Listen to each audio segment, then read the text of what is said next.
And I think that is what drives so many of us, regardless of what our experiences have been, is like something better is possible.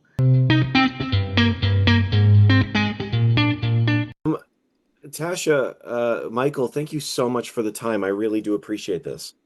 Thank you. Yeah, for sure. I say this genuinely. Meadowlarks is one of my favorite films this year. Oh, Um, wow. it Thank you. is a truly remarkable film. Tasha, tell us, where did it come from? Well, it started with the documentary that I made called Birth of a Family. And Betty Ann Adam, who's a Dene journalist and storyteller, came to me, and I had told her prior, I'm like, if you ever are interested in film, let me know. You know, you're such a great storyteller. So she's like, so I've looked for my family for 30 years and I found them, and we're going to go on a holiday together and meet for the first time. And somebody told us we should document it. So what do you think? And I was like, oh my God, what an amazing story. And you know, so the film exists, it's people can see it, but it really is their story. Like I felt as the filmmaker, I'm just creating space for them to let an audience be a witness to this moment. And you know, I put the film out. It screened at Hot Docs, and a producer, Julie Rosenberg, who's one of the producers, saw it and came to me and asked if I was interested in scripted and fiction, and I was like, yes. I just haven't figured out how to make that leap. And she, you know, came on this idea. She said, you know, you could adapt it because you know there's a lot that's there, but I think, you know, is there more you could bring to it? And I was like, yeah, you know, I can explore the interior lives more of fictional characters. You know, I can change who they are to bring in a wider range of experience, and Birth of a Family remain as that family story, but try to make Meadowlarks, you know, more uh all uh you know, to hopefully that it means something to all survivors or all people who've been through that experience. I'm glad you said that because I had wondered about the lines between truth and fiction here Mm-hmm. because I knew about the documentary, but Mm-hmm. so really this was an opportunity for you to bring in a range of experiences into these characters while still Mm-hmm. holding true to their story. Is that what No, no? I just kept the premise. Hmm. Of course. Yes, it's not that Mhm. this is not them for real. That's right. No, No, of I course not. just kept the premise and started over with characters. And, you know, I think the characters are inspired by, I've known a lot of people that have had gone through this experience, myself included.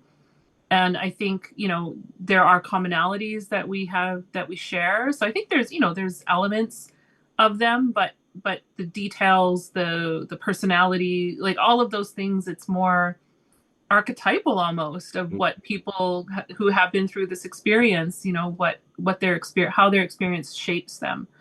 um but no, and with their blessing, I said, I don't, the characters aren't you, there's no direct correlation, I'm starting from scratch, but I'd like to keep the premise of what you guys did.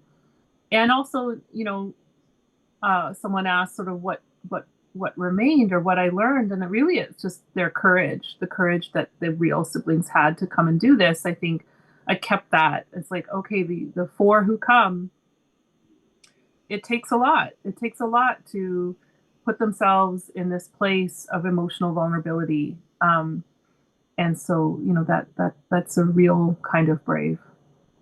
Absolutely. Absolutely. Mm. Michael, what was this experience like for you? You're phenomenal in this film, and Thank you. um, but here you're bringing this in. Did you get a chance to speak with the families? What sort of preparation do you do for a role like this? It was uh, actually quite straightforward for me. Um, Tasha and I have known each other for a long, long time, and uh, she reached out to me and said, "I've written this story, and I'd love for you to read it." I was like, "Oh my gosh, I'm so honored!" And she sent me an early draft, and I was like, "This is an incredible story, this beautiful story." And she said, "Look at the role of Anthony, and let me know what you think." And I was like, "Well, I want to play him, of course. Like, let's do this." And time passed, and then eventually Tasha says, we're going to make the movie. I was like, I'm in. So I knew about Birth of a Family, but Tasha said, this is not a dramatization of that film. This is a completely new story. It's a fictional story. And so given that permission, I simply read the script and started to develop an approach to Anthony. As I mentioned, Indigenous people have grown up with the knowledge of the 60s Scoop, just as we grew up with knowledge of Indian residential school. Like I've always known it. I've always known about it since I was a kid. So to me, it's just sort of like it's part of our history. So I didn't have to do a lot of research on that specific, historical, like a historical angle. I was able to simply concentrate on Anthony, and he's so well written. He's so he's drawn with so many dimensions. I was like, okay, this is all I need to do. I just need to like do my work as an actor, drill down, and find the core. And Tasha said, do you want to watch the documentary? I said, no, I don't. I want to build this guy first. I want to find out who he is. And Tasha was really instrumental in helping me figure out how to play him. Midway through the whole thing, like we were on set, and I was like, I'm gonna watch the documentary now. I feel like I've got a handle on who Anthony is. And I watched it, I was like, oh my gosh, I'm so glad that I didn't do this in reverse, because I could see how completely different the original family was, and the characters that we were playing. And so but the knowledge of that story, the story about not knowing who you are in relation to each other, our relationality, was something I brought from the documentary. And I was like, oh, these people, they don't know how to belong. Okay. And so then that kind of informed the rest of my playing. But by that point, we'd already established a relationship.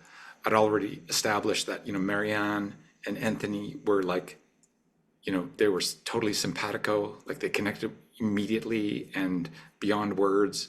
So, I was able to, just like any project, piece together a map of how to do the work.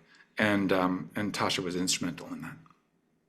Well, it's incredible to see these siblings together, and everybody is bringing their own story. It's fascinating because, of course, being all rooted in not the same family and the same origins, if you will, they're all coming with different trauma. And I would love to hear from you both. I know we're starting to run out of time, but the idea of having a understanding what home means while you're wrestling with displacement. Like, what does it mean to build home and find that safety and security in one another?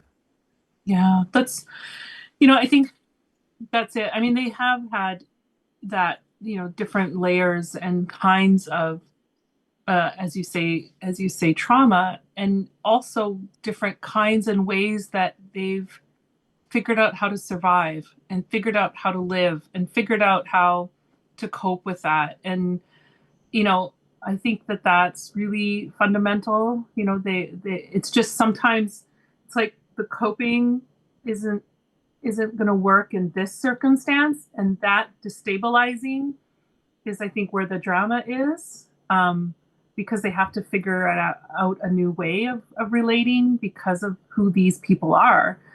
And I think that's what's so fascinating, and I think that's really where their performances really dug into that and made it, you write words, and Emil and I spent a lot, and have to give a shout out to Emil Scher, the co-writer. I had the idea for Anthony loosely based, on an old boyfriend of mine.